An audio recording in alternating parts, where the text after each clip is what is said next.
बहुत सारे जानवर ऐसे होते हैं जिन्हें इलेक्ट्रिक शॉक लगने से उनके साथ हादसा हो जाता है और इन्हीं में से कुछ ऐसे खुरापाती एनिमल्स भी होते हैं जो कि इलेक्ट्रिक पोल के ऊपर चढ़कर मस्ती कर रहे होते हैं। और फिर ऐसे एनिमल्स के साथ इसके बाद क्या होता है वो आपको जरूर देखना चाहिए। तो चलिए स्टार्ट करते हैं हम अपनी आज की इस वीडियो को।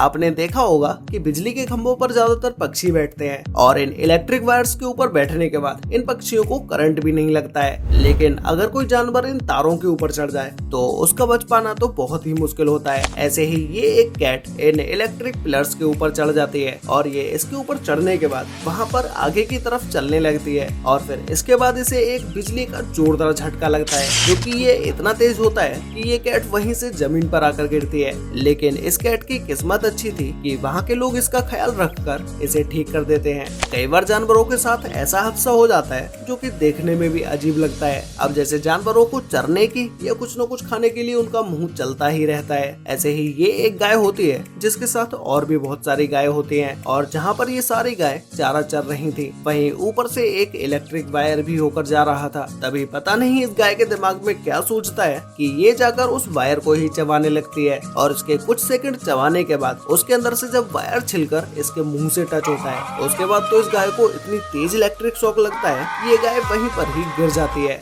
जिसके कुछ मिनट्स तक तो इसे पता भी नहीं होता है कि इसके साथ हुआ क्या।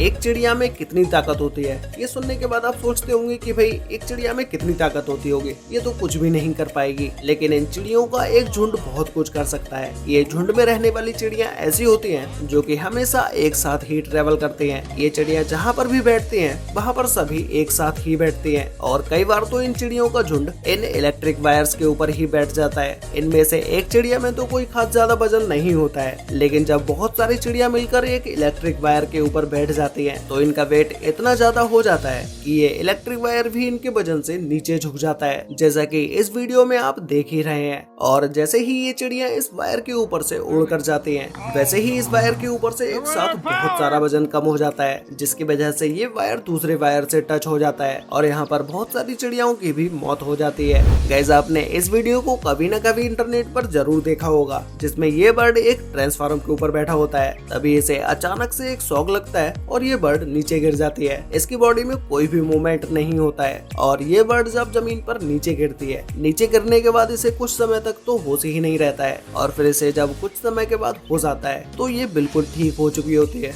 और ये फिर से उड़कर वहाँ से चली जाती है। गाइस, क्या आपने कभी सुना है कि कोई हिरन भी किसी पिलर के ऊपर चढ़ सकता है? और अगर वो नहीं चढ़ सकता है तो फिर ये हिरन इस इलेक्ट्रिक वायर के ऊपर कहाँ से आया? अब आप लोग सोच रहे होंगे कि शायद इसे किसी ने यहाँ लटकाया होगा, लेकिन एक्चुअल में इसका रीजन कुछ और ही है। एक ईगल इतना ताकतवर होता है कि वो बड़ी से बड़ी बकरी को भी अपने पंजों में दबाकर उड़ा कर ले जा सकता है और पहाड़ी क्षेत्रों में रहने वाले ईगल्स यही करते हैं। वो ज्यादातर जानवरों को अपने पंजों में दबाकर हवा में उड़ा कर ले जाते हैं और उन्हें आसमान की ऊंचाइयों में ले जाने के बाद वहाँ से छोड़ देते हैं, जिसके बाद जब ये जानवर जमीन पर गिरता है तब तक इसकी मौत हो चुकी होती है। तो ऐसे ही किसी ईगल ने इस हिरन को आसमान से फेंका होगा और वो इस इलेक्ट्रिक वायर में जाके अटक गया होगा। इलेक्ट्रिक ईल एक ऐसा जलीय जीव है जिसे अगर आप छूते हैं तो उसको छूते ही आपको 800 वोल्ट का झटका लगेगा। ये शॉक इतना तेज होता है कि आप 800 वोल्ट का झटका खाने के बाद आप बेहोश भी हो सकते हैं। ऐसे ही ये एक इलेक्ट्रिक ईल रास्ते में पड़ी होती है जिसे सूंघता हुआ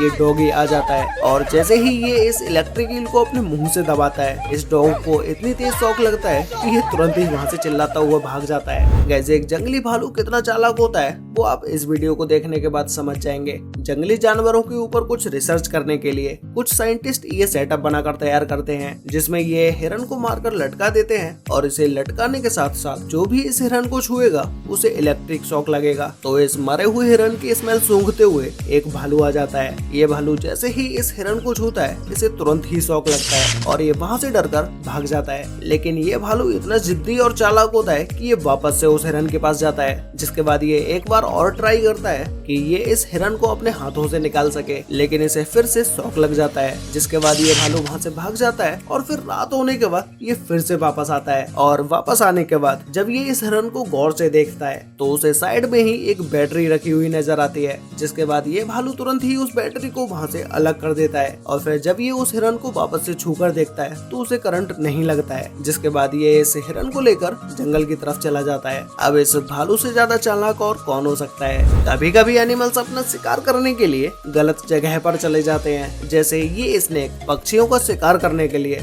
इलेक्ट्रिक पोल के ऊपर चढ़ जाता है और फिर जब ये स्नेक इस बर्ड को पकड़ने का ट्राई करता है तो इसे तुरंत ही एक जोर का झटका लगता है। कुछ लोग अपने बगीचे के चारों ओर इलेक्ट्रिक वायर लगा देते हैं, जिससे कि कोई बाहर का जानवर उनके बगीचे में ना आ पाए। ऐसे ही ये एक पिक्चर है उस कंगारू की, जब तक इसने इस इलेक्ट्रिक वायर को टच नहीं किया था, लेकिन जब ये कंगारू इस इलेक्ट्रिक वायर को टच कर देता है तो इसकी हालत कुछ ऐसी हो जाती है। ये मंकी इस इलेक्ट्रिक वायर के ऊपर चल के जा रहा होता है। जब तक ये एक वायर के ऊपर चलकर जाता है तब तक तो इसके साथ कुछ भी नहीं होता है, लेकिन जैसे ही ये एक वायर से दूसरे वायर के ऊपर छलांग लगाता है वैसे ही इसे इलेक्ट्रिसिटी का इतनी तेज झटका लगता है कि ये यहाँ से सीधा नीचे जाकर गिरता है। इंडिया के तेलंगाना में एक लेपर्ड इन इलेक्ट्रिक पिलर्स के ऊपर चढ़ जाता है और इसके चढ़ने के बाद इसे इतनी तेज शॉक लगता है कि ये तुरंत ही वहीं गिर जाता है। ऐसे कई सारे जानवर होते हैं जिनकी इलेक्ट्रिसिटी के चलते मौत हो जाती है।